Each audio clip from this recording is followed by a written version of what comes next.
Bang! You're dead.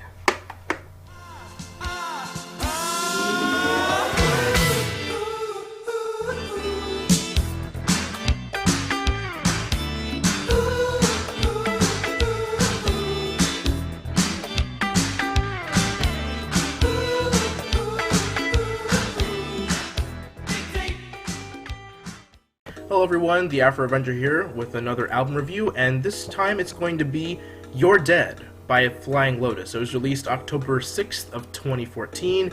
Some chart information, it peaked number 19 on the US Billboard 200 chart. It was released on the label Warp, and its only single was Never Catch Me. So without further ado, let's get this started.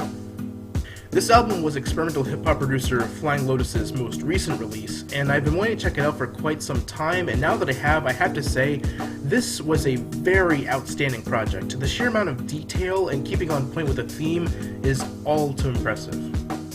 You're Dead is an album that focuses mainly on, well, what else? Death. Many of the tracks on this album refer to death, including Cold Dead, Effin' Dead, to avoid any coarse language, Dead Man's Tetris, Siren Song, which if you know anything about the sirens of Greek mythology, hearing their singing usually meant death, and even Never Catch Me, where if you've seen the music video, which is incredible by the way, you know what I mean, and he even exclaims the album's title at the very end of his verse. It's a very intriguing and actually a rather frightening topic to delve into, especially on an album such as this, but this album takes death into a different direction than your usual scared of death kind of feeling, and more into a spiritual sense of maybe we're all dead.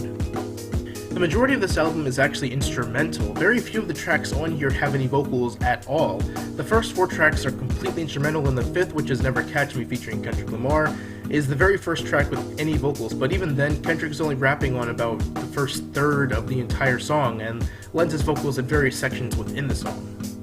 Since that's the first track with any vocals, let's talk about that one first. Never Catch Me, like much of the album, blends alternative hip-hop with jazz fusion, electronica, experimental hip-hop, and drum and bass.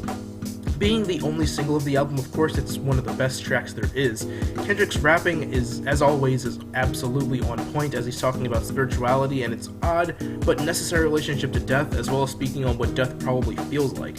It's fast, it's exciting, and the first time I ever heard the track as well as saw the music video, I was blown away. If you haven't seen it yet, you need to.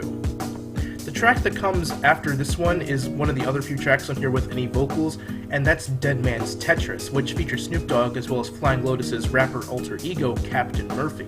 It has much of a darker feeling than the previous track, and funny enough, the beat kind of feels like it'd actually be in a video game.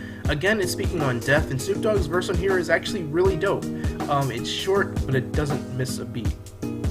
Throughout the majority of this project, this album legitimately feels like a jazz fusion record. Of course, it blends all different kinds of styles of music, but for the most part, many of the tracks retain a sense of identity within the jazz fusion hard bop category, and reminds me of groups such as the Mahavishnu Orchestra or the more experimental workings of artists such as Sun Ra.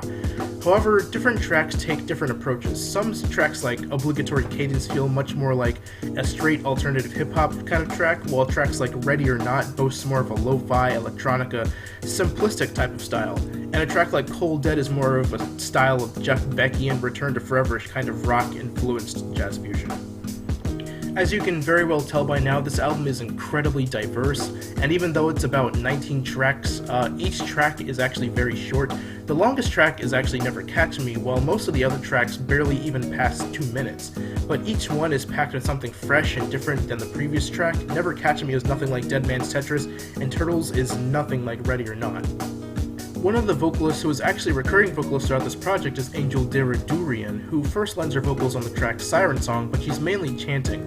It's very fitting for this particular track, which again, if you know anything about the sirens of Greek mythology, they just chanted, leading unfortunate sailors to their doom. She comes back on Turtles, which is one of my favorite tracks, but it is again only chanting. It's a little disappointing that she doesn't do any more vocal work besides chanting on this album, but I suppose it suits the album for what it was trying to do.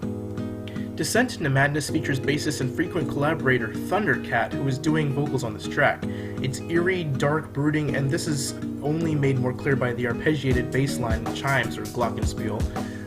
This track was honestly probably one of my least favorites on the album, and it's not to say that it's a bad track at all. It's short enough to not really break the flow of the album. It's just not all that great compared to everything else, especially the previous track. Same with the following track, The Boys Who Died in Their Sleep, which again has Flying Lotus as Captain Murphy singing. It's a little disappointing to see that some of the only few tracks on the project with actual vocals are perhaps some of the worst on the album. This track gets better near the end as it begins to speed up and change completely, but the first half I can't really say that I liked very much at all. That being said, the positives absolutely outweigh the negatives. Again, I don't think these tracks are bad at all, I simply just didn't like them that much. Everything else was really impressive. The track Your Potential / The Beyond features guest vocalist Nikki Rhonda with more chanting over a highly atmospheric beat, and that very word plays a huge, very integral role within this album, atmosphere. Many of the tracks try to build an atmosphere of lingering death and spirituality, and the way it's executed on this particular project is second to none. The final track on the album, The Protest, is absolutely one of the best tracks on the entire album. It mixes a very classic, old-school East Coast style beat with beautifully haunting harmonies and ridiculously funky, delicious bass.